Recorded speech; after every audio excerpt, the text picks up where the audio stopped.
اس کا بنیادی ماخذ سواد، لام، اور پھر اس کے بعد نے کہا کہ یہ وصل سے بنا ہے، صلہ سے بنا ہے۔ اگر یہ معنی لیا جائے تو لفظ صلاۃ کا ایک مطلب یہ بن جائے گا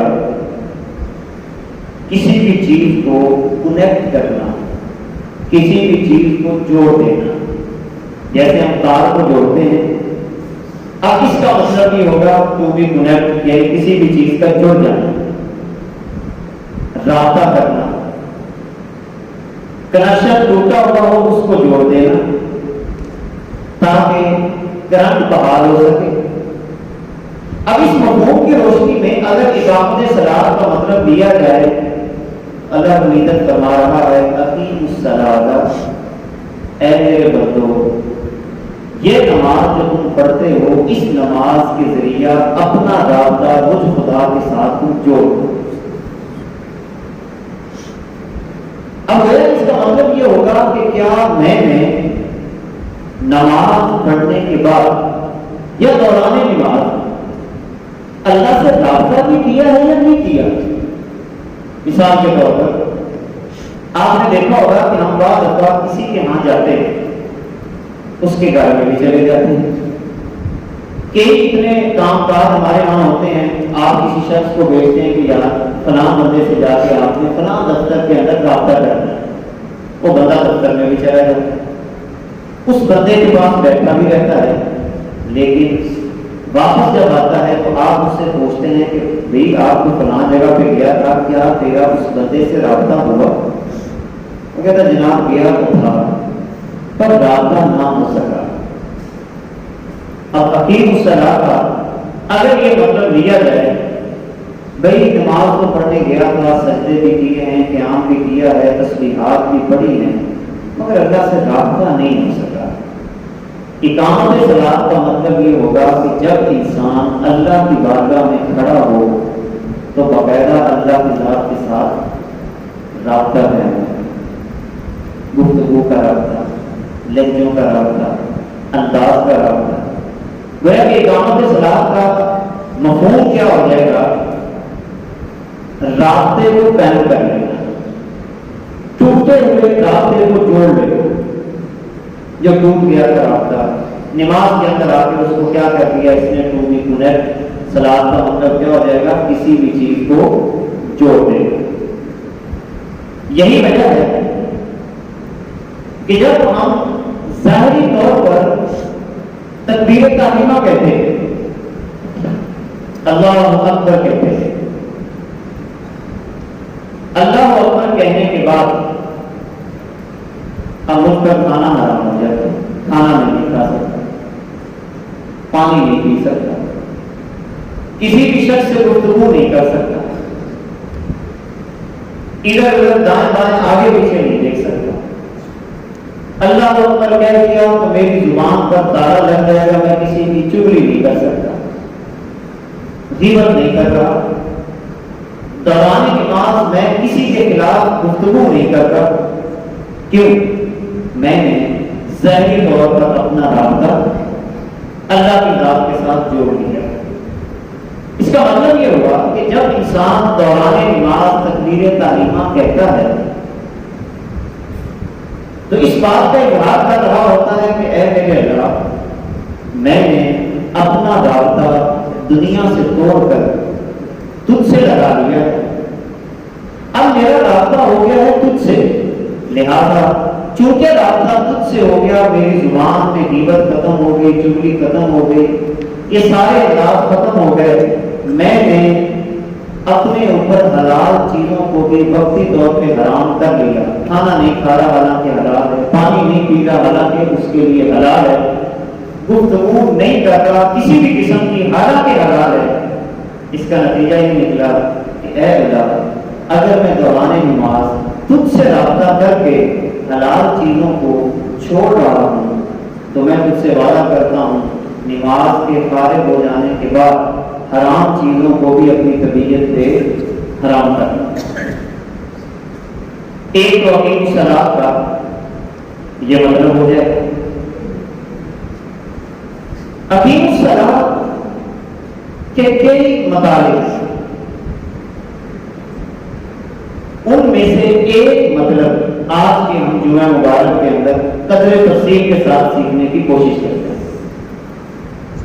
اقیم الصلاۃ کا ایک مطلب ہے ڈسپلن، اور ڈسپلن کہتے ہیں منظم اور مضبوط رویے، اسے کہا جاتا ہے ڈسپلن۔ ہمارے یہاں بہت سارے ایسے کام جو نیکی کے بھی ہوں، اگر منظم اور مضبوط رویے کے ساتھ نہ کیے جائیں تو وہ اپنے نتیجے تک نہیں پہنچتے۔ گویا کہ نماز ہمیں یہ بتا رہی ہے کہ اگر تم اپنی زندگی کے اندر کامیاب ہونا چاہتے ہو، جس کی ابھی مثال آپ کے سامنے میں آج کرتا ہوں، تو پھر اپنی طبیعتوں کے اندر منظم اور مضبوط رویے کی کیفیت کو پیدا کریں۔ اسی لیے لفظ ڈسپلن کے لیے ایک لفظ استعمال کیا جاتا ہے کنٹرول بیہیویئر۔ بیہیویئر کہتے ہیں انسان سے صادر ہونے والی تمام چیزیں، اس کو بیہیویئر اردو میں رویہ کہتے ہیں۔ مثلا میں تسبیح کرتا ہوں، یہ میرا رویہ ہے۔ آپ کھڑے ہو کر اللہ کی بارگاہ میں کچھ عجز و انکساری کے ساتھ چیزیں پیش کرتے ہیں، یہ رویہ ہے۔ مثال کے طور پر آپ سجدے میں چلے جاتے ہیں، وضو کیا، سجدے میں چلے گئے، تسبیحات کرتے رہے، اب یہ بھی ایک رویہ ہے۔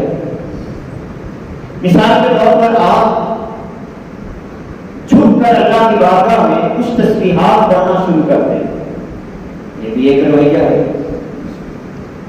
اسی طرح آپ کے دل میں خیال آیا کہ یار میں سورہ فاتحہ پڑھ لوں، یہ بھی ایک رویہ ہے۔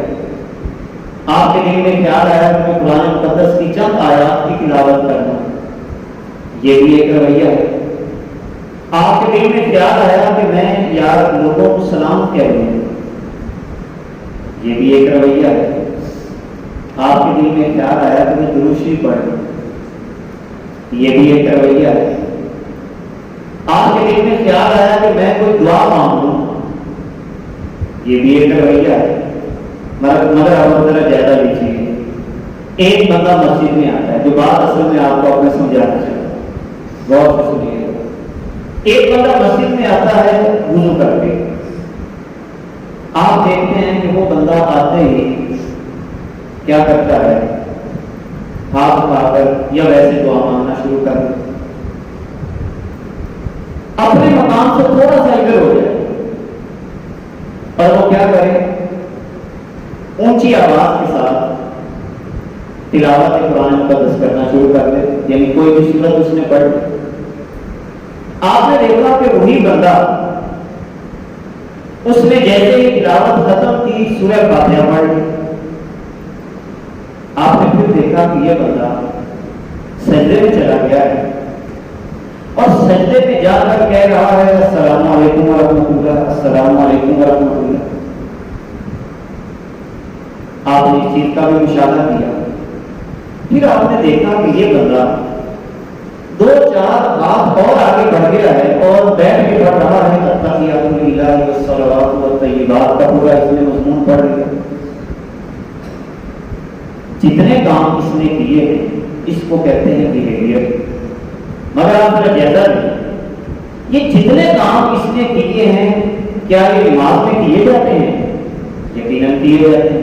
سورہ فاتحہ نماز میں پڑھی جاتی ہے، قرآن مقدس کی آیات کی تلاوت کی جاتی ہے، التحیات پڑھی جاتی ہے، تسبیحات پڑھی جاتی ہیں، سارے کام اس نے کیے، مگر آپ میں سے کوئی بندہ یہ نہیں کہے گا کہ اس نے نماز پڑھی۔ کام سارے کام والے کیے، بیہیویئر سارے اچھے ہیں۔ یہ پوائنٹ جو آپ کو میں نے نوٹ کروانا ہے آج کی نشست کا خلاصہ سمجھیں، کام سارے نیکی کے کیے، کام سارے وہ کیے جو نماز میں ادا کیے جاتے ہیں، مگر ایک سادہ سے بندے سے بھی پوچھیں کہ جناب اس نے کام تو سارے وہ کیے ہیں، سورہ فاتحہ پڑھ لی ہے، ساتھ سورت اس نے ایک اور مقام پہ پڑھ لی ہے، سجدہ بھی کر لیا ہے، اچھا بتاؤ اس نے نماز پڑھی؟ میں کہا بالکل نہیں پڑھی۔ نتیجہ کیا نکلا؟ نتیجہ یہ نکلا کہ ڈسپلن کس چیز کا نام ہے؟ کنٹرول بیہیویئر، بیہیویئر کو بھی کنٹرول کرنا، یعنی جو آپ کرنا چاہتے ہیں وہ بھی ایک منظم انداز کے ساتھ کریں گے تو کہا جائے گا کہ یہ کام پورا ہوا ہے، ورنہ کوئی بندہ بھی یہ نہیں کہے گا کہ اس کا فلاں کام پورا ہو گیا۔ یہ تو دور کی بات ہے، یہ تو ہم نے کہا الگ الگ اس نے یہ سارے مراحل طے کیے۔ اب ایک بندہ ایسا ہے جو تکبیر تحریمہ اپنی جگہ پہ کھڑے ہو کے کہتا ہے، مگر تکبیر تحریمہ کے بعد وہ اتحیات پڑھ لیتا ہے، اتحیات پڑھنے کے بعد سورہ فاتحہ پڑھ لیتا ہے، رکوع میں چلا جاتا ہے، رکوع کے بعد کھڑا ہوتا ہے، کھڑے ہو کر پھر نیچے سجدے میں جاتا ہے، سجدے سے اوپر پھر رکعت اسی انداز میں، پھر دوسری رکعت کے اندر اتحیات کی جگہ پہ وہ کہتا ہے کہ میں سورہ کوثر پڑھ لوں۔ اب حالانکہ اس نے جگہ بھی نہیں بدلی، مگر دوران نماز ہونے والے بیہیویئر، رویے جتنے بھی تھے ان کی ترتیب الٹ کر دی۔ ہم میں سے ہر شخص اس بات کا فتویٰ دے گا کہ جناب اس بندے کی نماز نہیں ہوئی۔ نماز ہمیں کیا سکھا رہی ہے؟ نماز نے ہمیں سکھایا ڈسپلن، کہ بھائی زندگی کے جو کام بھی تم نے کرنے ہیں، چاہے نیکی کے کام ہوں چاہے معاشرتی کام، معاشرتی نیکی کے کام، اس کے لیے تمہارا رویہ وہ بھی ایک خاص ترتیب کے ساتھ ہونا چاہیے، کنٹرول بیہیویئر۔ اسی لیے کہا جاتا ہے اسلامی نقطہ نظر سے ڈسپلن کی جو تعریف کی گئی ہے کہ ایسا منظم اور نتیجہ خیز رویہ، دو لفظ یہاں پہ استعمال ہوئے ہیں، منظم یعنی ایک تو وہ منظم ہونا چاہیے، نمبر دو کہ وہ نتیجہ خیز ہو۔ ایسا نہیں ہونا چاہیے کہ آپ ایک عمل کریں گے مگر اس کا نتیجہ صحیح برابر نہ ہو۔ ایسا منظم اور نتیجہ خیز رویہ جس کی بنیاد اخلاقی قدروں پر رکھی گئی ہو، اس عمل کا نام ہے ڈسپلن۔ گویا کہ نماز نے ہمیں یہ سکھا دیا، اقامت صلاۃ کا ایک مطلب یہ ہوا کہ نماز کو قائم کیجیے، یعنی اپنی زندگی کو گزارنے کا ڈسپلن سیکھیے کہ زندگی کیسے بسر کرتے ہیں۔ جبکہ ہم یہ دیکھتے ہیں، میں ایک چند مثالیں دوں گا اس کے اوپر۔ نماز پڑھی آپ نے، میں نے، ہم سب نے، جمعہ کی نماز پڑھی، رش زیادہ ہوتا ہے، عیدین کی نماز پڑھی، رش زیادہ ہوتا ہے، یا کسی کی جگہ پر رش والی جگہ پہ ہم گئے، نماز پڑھی، اقامت صلاۃ اب کب ہوگی؟ نماز پڑھی، ایک امام کی ابتدا، منظم انداز کے ساتھ، خاص ترتیب کے ساتھ آپ نے اپنے افعال سر انجام دی، سورہ فاتحہ پہلے پڑھی، پھر سورت ملائی، پھر رکوع کیا، پھر کھڑے ہوئے، پوری ترتیب برقرار رکھی۔ جس عمل نے ہمیں سکھایا کہ جو چیز پہلے ہے اس کو پہلے نمبر پہ رکھا ہے۔ اب غور کیجیے، جو چیز پہلے ہے اسے پہلے نمبر پہ رکھا جائے، جو دوسرے نمبر پہ ہے اسے دوسرے نمبر پہ رکھا جائے، تو تیسرے نمبر پہ ہے اسے تیسرے نمبر پہ رکھا جائے۔ اگر یہ تمہاری ترتیب الٹ ہوگی تو اقامت نہیں ہوگی۔ اب تمہارا عمل اقامت نہیں کہہ رہے گا۔ مسجد سے باہر نکلے، ایک بندہ سب سے پہلے اٹھ کے دروازے کی طرف جا رہا تھا، پہلے نمبر پہ اٹھا، اب اسے پہلے نمبر پہ ہونا چاہیے۔ اب ایک بندہ پیچھے سے بھاگ پڑتا ہے، پھر پیچھے سے تیسرا بھاگ پڑتا ہے، پھر چوتھا بھاگ پڑتا ہے، وہ گیٹ کے اوپر جا کے سارا کا سارا راستہ بلاک ہو جاتا ہے۔ اس کا مطلب یہ ہوا نماز سے ہم نے اقامت سمجھی۔ اگر ایک بندہ پہلے گیٹ پہ پہنچ گیا ہے تو مجھے اس کے بعد کھڑے ہوئے، وہ اب دیکھیے کتنی آسانی سے وہ پہنچ چکا تھا گیٹ پہ، میں بھاگ کر آگے ہو گیا، وہ بھی اس کو بھی تھوڑی سی بریک لگی، اس کے پیچھے جو لوگ تھے ان کو بھی بریک لگے گی، راستہ سارا رک گیا۔ یہی ہم نے نماز پڑھی ہے نماز کی اقامت میں، اگر اقامت کی ہوتی تو پھر ہمیں ڈسپلن پتا ہونا چاہیے کہ جس کا پہلا نمبر ہے وہ پہلے نمبر پہ ہی ہونا چاہیے۔ اب ہم کیا کرتے، پہلے اس کو گزرنے دیتے، پیچھے کھڑا ہو جاتا، پھر دوسرا پیچھے، پھر تیسرا پیچھے، پھر چوتھا پیچھے۔ آپ اندازہ لگائیں اگر نماز کو ڈسپلن کے ساتھ ادا کیا جاتا ہے تو اللہ کی بارگاہ میں قبول ہوتی ہے۔ یہی بات فرمائی گئی کہ نماز کو قائم رکھو، کہ جو ڈسپلن تم نے نماز میں سیکھا ہے اپنی عملی زندگی کے اندر بھی اس ڈسپلن کو اپنا دو۔ یہی وجہ ہے کہ حضور علیہ السلام نے ارشاد فرمایا۔ اب اسی فلسفے کو سمجھنے کے بعد آپ کو حضور کی یہ حدیث بھی سمجھ آ جائے گی۔ اللہ کے نبی صلی اللہ علیہ وسلم نے فرمایا من اقام الصلاۃ اقام الدین ومن حرم الصلاۃ حرم الدین او کما قال رسول اللہ صلی اللہ علیہ وسلم۔ حضور نے فرمایا جس بندے نے نماز کی اقامت کی وہی بندہ دین یعنی نظام کو قائم رکھے گا، اور جس بندے نے نماز کی اقامت نہیں کی وہ بندہ نظام کے اندر گڑبڑ بیٹھا ہے۔ اس کا مطلب یہ ہوا کہ اگر میں نے نماز پڑھتا ہوں اور اقامت کا یہ مطلب ہوگا کہ اپنی باری کا انتظار کروں۔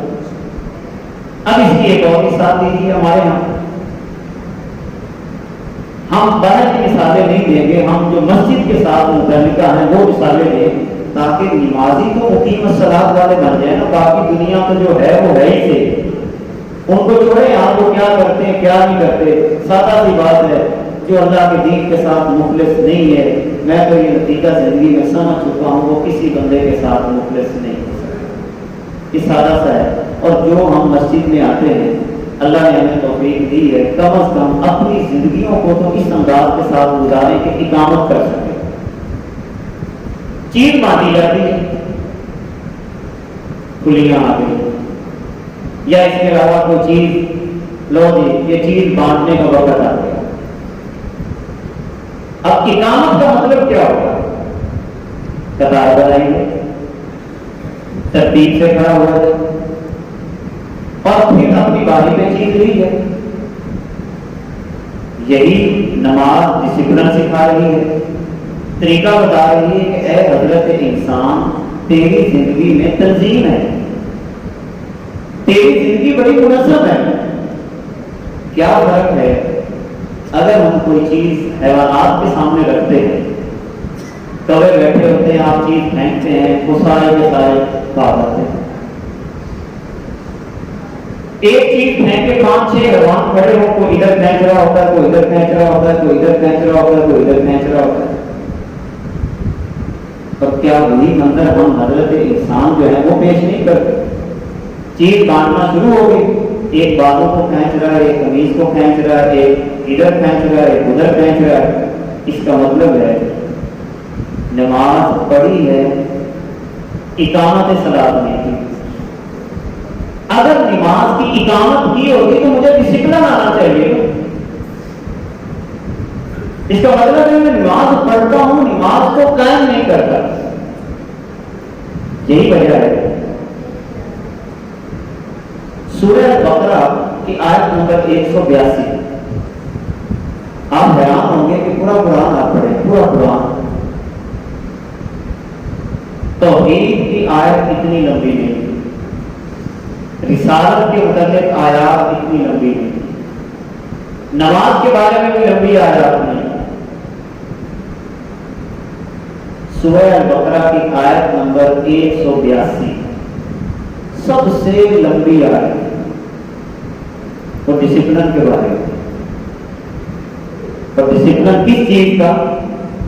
معاملات کا ڈسپلن, لین دین کا ڈسپلن.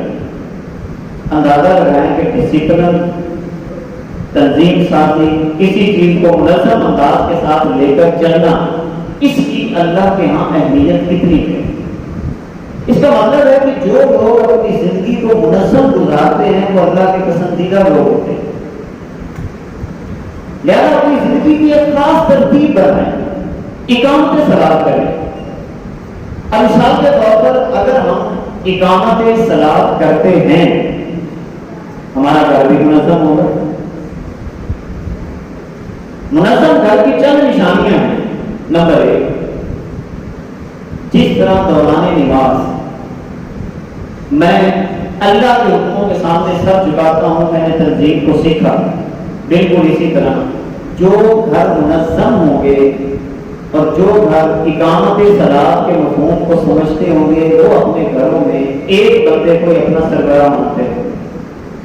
اب ذرا جائزہ لیں, ایک گھر کے اندر 3 سربراہ, باپ کی اپنی لائن ہو,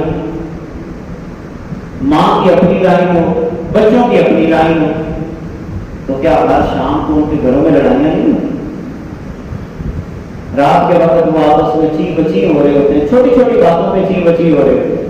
اور اگر ایک گھر کے اندر سربراہ ایک کو بنا لیا جائے تو یقین جانیں آپس میں مشاورت بھی ہو, احترام بھی ہو, محبت بھی ہو, اس گھر کے اوپر رب ذوالجلال کی رحمتیں نازل ہوتی ہیں. پھر اسی طرح آپ نے دیکھا ہوگا کہ گھر کے کاموں کے اوقات مقرر ہو تو گھر خوبصورت ہوتا ہے, اشیاء کے لیے جگہ متعین ہو تو گھر خوبصورت ہوتا ہے, مشاورت کے پہلو کو اجاگر کیا جائے تو گھر خوبصورت ہوتا ہے. گویا کہ ہم اللہ سے دعا مانگ رہے ہیں, ربی جعلنی مقیم الصلاۃ ومن ذریتی, اے میرے رب مجھے بھی اقامت صلاۃ والا بنا دے اور میری اولاد کو بھی اقامت صلاۃ والا بنا دے. لہذا جو بندہ اقامت کرے گا یقین جانے اس کی زندگی کے اندر خوبصورتی پیدا ہوگی. اب گویا کہ آخری بات میں عرض کرنا چاہوں گا, اگلے جملے کی طرف اشارہ بھی ہے. آج کی گفتگو میں ہم جس عنوان کو لے کر چلے ہیں وہ ہے اقامت صلاۃ. خلاصہ اقامت کا مطلب قائم کرنا, صلاۃ کا ایک معنی جو آج ہم نے کیا ٹو بی کنیکٹ, تار کا جوڑنا. گویا کہ اقامت صلاۃ کا مطلب ہوگا اللہ کے ساتھ اپنے رابطے کو مضبوط کرنا. اور اقامت صلاۃ کا ایک پہلو آج ہم نے تھوڑا سا تفصیل, ابھی اس کی آدھی تفصیل رہتی ہے, وہ ہے ڈسپلن. ڈسپلن کو سیکھنے کی کوشش کی, اور ڈسپلن کا مفہوم کیا ہے؟ منظم اور مضبوط رویہ, کنٹرول بیہیویئر. اگر نماز کی چیزوں کو الٹ پلٹ کر دیں تو نماز قائم نہیں رہتی.